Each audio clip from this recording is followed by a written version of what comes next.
Alrighty, I think we're ready to go. So, hello, thanks for joining me today. My name is Harry. I'm a customer success manager for state and local government here at Microsoft. And today I'm going to be just talking about using Microsoft Whiteboard. You may be familiar with Whiteboard already. It's a collaborative tool that you can use to draw and sort of create collaborative visuals within a Microsoft Teams meeting. But today I'm going to take it a little step further and I'm going to talk about not only using Whiteboard within a meeting, but also going to talk about how you can collaborate using Whiteboard outside of meetings. There are a couple ways that you can do that. So without further ado, I'm really just going to get started. And we're going to go ahead and take a look at our Microsoft Teams. So the first place that we're going to be collaborating within Microsoft Whiteboard is within a Teams meeting. That might be a pretty familiar environment for you. I've already set up a meeting for us here using Whiteboard in meetings, so I'm just going to double click on that. And one thing that you'll notice is I'll have a lot of different tabs up at the top. Now, I'm the organizer for this meeting, meaning I'm the one that created this meeting for the people that are going to attend. And up here at the top, I've got several different tabs that I can use to add information, adjust information for our meeting before we get started. And one of those tabs is the whiteboard. Now, this is pretty cool because this allows the organizer of a meeting the ability to set up a whiteboard before that session starts. So once your meeting starts, if maybe you've got a template you want to use, you want to add an image of maybe a PDF in there, you can get all that sort of stuff set up in your whiteboard before your actual meeting starts. If you're not familiar with how to actually use Whiteboard, I'm going to get into that in just a second. But I did just want to showcase, from the meeting details menu, if you're the organizer, you can use this Whiteboard tab to go in and set up your whiteboard before your meeting starts. Just to kind of showcase that that's going to carry over, I'm going to select something like a note, and I'm going to add it into the whiteboard here. And I'm going to go ahead and close out of this whiteboard. Now we're going to actually just pop back into our meeting, and I'm going to click join, and we're going to join our actual meeting. I'm going to click join now, and our meeting is connecting. Alrighty, so it's just going to be me here in this meeting today, but it doesn't keep me from showcasing Whiteboard for you guys. So in order to share Whiteboard within a meeting, we're going to go to the share button up here in the top right. And from the share button, we'll see an option for Microsoft Whiteboard. If I click on Microsoft Whiteboard, it'll take a second to load, and then Whiteboard will pop up for us here in this window. So if you're familiar with sharing content within a meeting, sharing your screen, sharing an application, it takes up the screen real estate like we're seeing here. So Whiteboard has that same functionality. Once you share Whiteboard, you and all the other people within this meeting are going to be seeing this whiteboard on the screen. Now, like I said at the beginning, Whiteboard provides an open canvas collaborative space for you to be able to work with folks from within a Microsoft Teams meeting. There's a couple of controls that we'll go over here. So let's go ahead and get into those. We've got the three main controls over here in the top left. We've got our select control, which lets us essentially just select items. We can also just left click and drag to move around on the whiteboard. We've got our inking controls, and this allows us to use different pens as well as customize different pens and other sort of things like highlighters that we can use on our whiteboard. So for instance, I've got a red pen right here that I could use to circle something. I've got a nice little rainbow one as well. And if I were to click on one of these after it's already selected, we can go in and further customize our pen. So we could change the color, we can change the thickness of that pen. We can also decide whether or not it's going to be just a regular line or if it's going to have arrows. So for instance, if I want to have something pointing at something else, I can click on our arrow. We'll see that it's designated as an arrow right here in the inking tray. And then when I select it or I do a quick little line, it'll automatically add that arrowhead. I can do double arrows as well. And then we've got our highlighter, as I mentioned. We've also got a laser pointer, which is nice to be able to just, go ahead and you can highlight things and that laser will stay for a second and then go away. But you can just use it to direct people's focus on the whiteboard. We've also got our eraser. And then the ruler function, which is not available right now, but is coming soon. You've also got something called the lasso, which is actually a pretty handy little tool. So let's say if I draw a couple different smiley faces, I'm going to draw one here, one here, one here. So if I wanted to move any of these objects, I can move them sort of individually. But if I select this lasso tool, I can lasso around everything, and it selects them all as one sort of object, and I can move that entire group at the same time. Then we have our create section, and create is going to have a whole list of different things that you can add into a whiteboard. It is kind of going to take a while for us to be able to go through all of the things within create, so I'm not going to spend too much time going through everything. But let's go ahead and just quickly go through these. So we've got notes. As you've seen earlier, I added a note onto the screen. We can add individual notes in a variety of different colors. We can also add note grids. Note grids adds a section of notes that you can give a title, and you can also add additional notes into this note grid. It's nice to be able to just create a grouping of notes. And then within each of these notes, you can add text. You can customize the color of those notes. And you can even add things like reactions to those notes. So that way other people can react to some of these sort of sections. You can do the same thing for these regular notes as well. Changing the color, reactions, double click to edit text. You can also copy these notes, delete them if you need to. Or you can also go in and do something called lock. And what's great about that is once something is locked, it can't be dragged around, and you also can't edit the text on it. So if you want to, you finished editing something, you want to lock it in place, you can go and use that lock functionality, which you can use here on a note grid as well. We've also got the ability to add text, and this is just going to let you add text box out here within your whiteboard space. You can edit the color of that text, as well as copy, delete, and your usual lock, bring to front, send to back. So just like any other sort of materials that you're adding into a Microsoft 365 document, like a Word document or an Excel workbook, there are different orders to things on the page. So for instance, if I drag this text box over the sticky note, we'll see that it is in front of the sticky note, and so we're able to see it. But if I were to change this and send it to the back, now that sticky note is going to be in front of our text, and we'd have to drag it out in order to see it. So using that ordering can help you sort of layer things. We've got shapes. This is pretty self-explanatory. It lets you just add quick shapes onto the screen that you can customize the sort of dimensions and size of. You can, of course, customize the shape color as well as the outline color, and all of your regular controls like delete and copy and locking and send to front, bring to back. Then we've got reactions, which you can add to the screen. This is just going to be some simple little almost stickers that you can add to different components of the screen. We can add images. If you have images on your computer, you can add those images into your whiteboard. So if you've got, for instance, a PDF of a template document that you want to use for reoccurring meetings, you can grab that here and you can add that onto your whiteboard. And that way you guys can use the pens and things like that to be able to fill that in weekly meetings, monthly meetings, whatever it is you're using. Then we've got templates, and there are a lot of templates to go through. I won't go through all of them because it just takes a long time. But these templates are sort of pre-built templates for a variety of different sort of thought processes or types. We've got brainstorming, problem solving, like a cause and effect diagram. And we can see I can place this on our screen, and then we can zoom in on it. And we're able to sort of fill out these sort of pieces of our cause and effect diagram.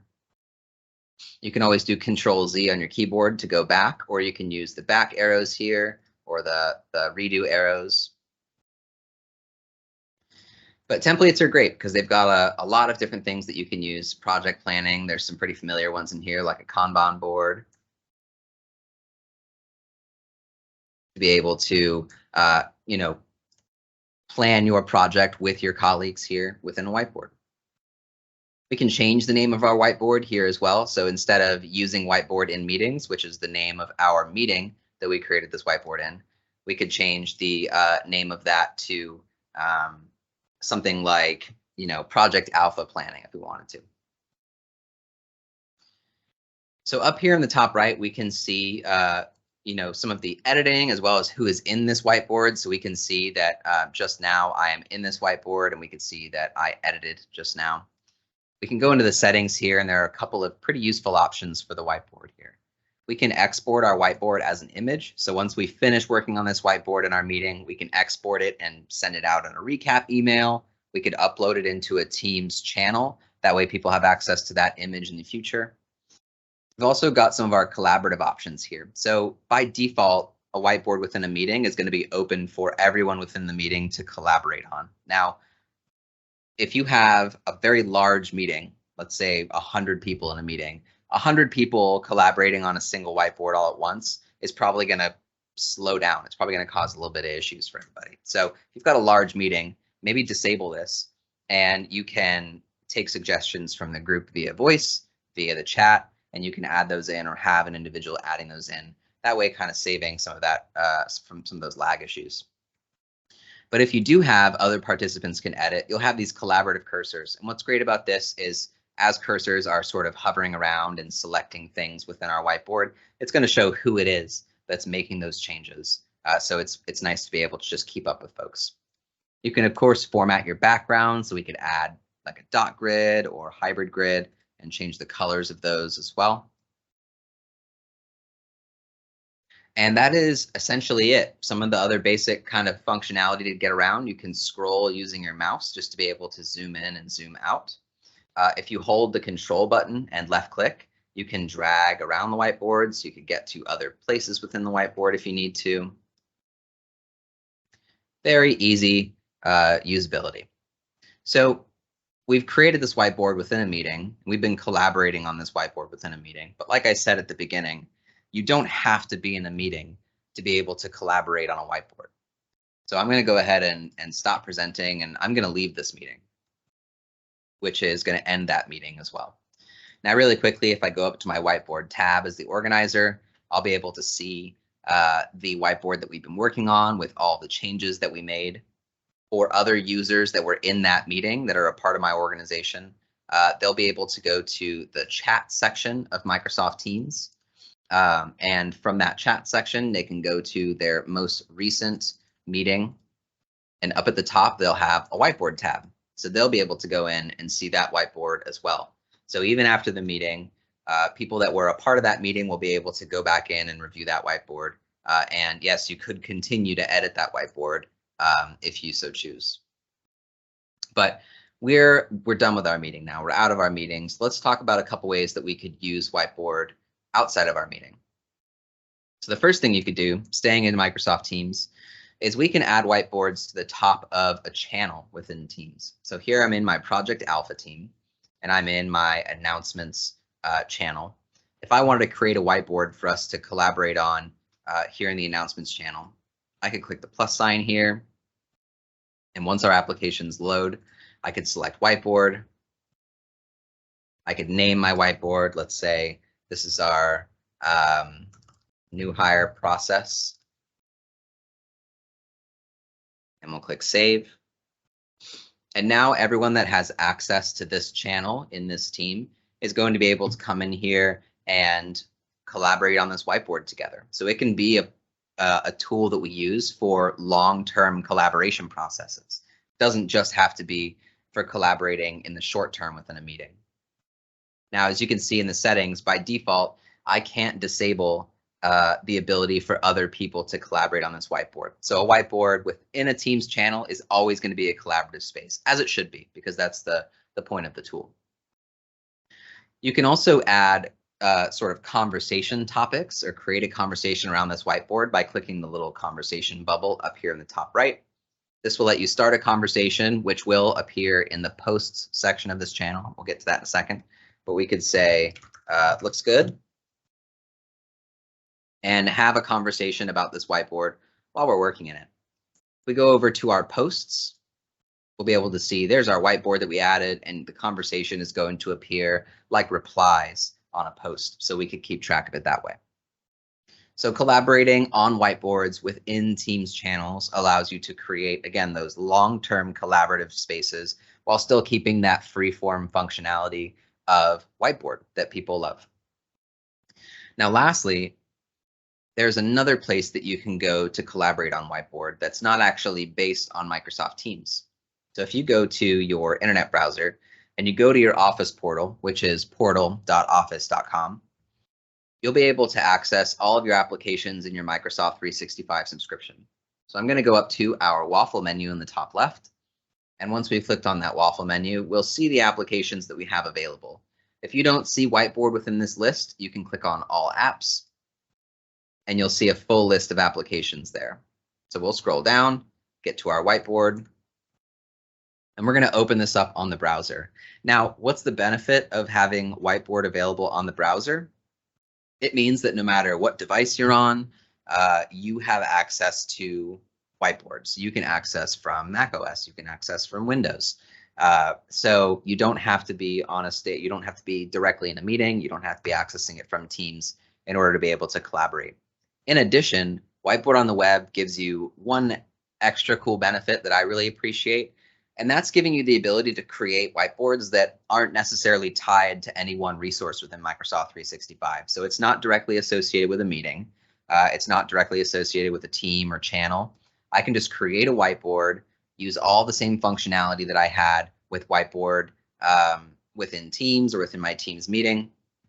This could be a whiteboard that I'm using just for myself to maybe keep notes, create a web diagram of all of my contacts, or I can click on the share button up here and I can share this whiteboard with others. Now, this is a very important thing to take note of. When I am deciding who I'm sharing this whiteboard with, sharing restrictions definitely do exist within organizations. So your organization may or may not allow you to share whiteboards with people outside of your organization. They may have even tighter sharing restrictions depending on what organization you're working with.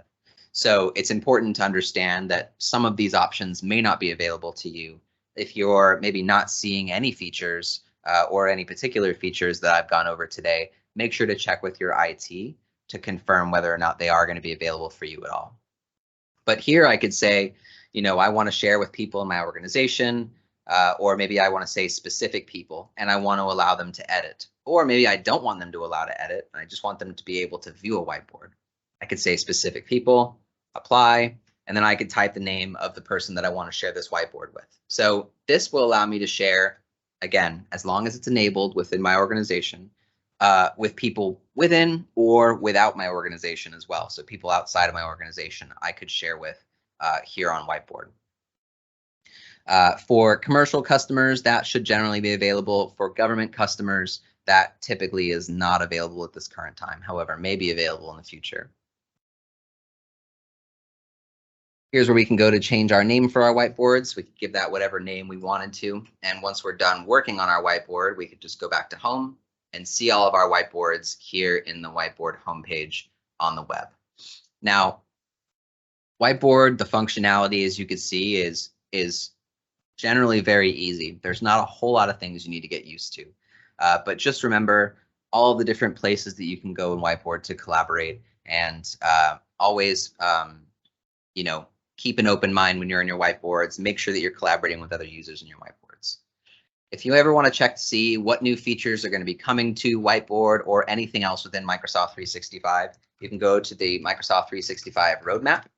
And in the Microsoft 365 roadmap, you can see which features for different things in Microsoft 365 Microsoft has committed to. So for example, we could go into Whiteboard and we could see what sort of features are being worked on within Whiteboard. It's important to note that you go to Cloud Instance and select the version of Microsoft 365 that you are using. So worldwide is going to be the standard. GCC is typically what most government customers have. So when we select GCC, we can see the features that are launched, the features that are currently rolling out, or features that are in development. So here's one that is currently rolling out, and that allows any guests, external or anonymous, in a Teams meeting to view and collaborate on whiteboards. So that's great because currently people outside your organization can't work on those whiteboards with you. But once this finishes rolling out, that will be available for guest users within government. So check out that Microsoft 365 roadmap and use it to keep up to date on features that are coming to tools within Microsoft 365. But I do just want to thank you for taking the time to check out this video and see how we can use Whiteboard within and without meetings. Thanks. Take care.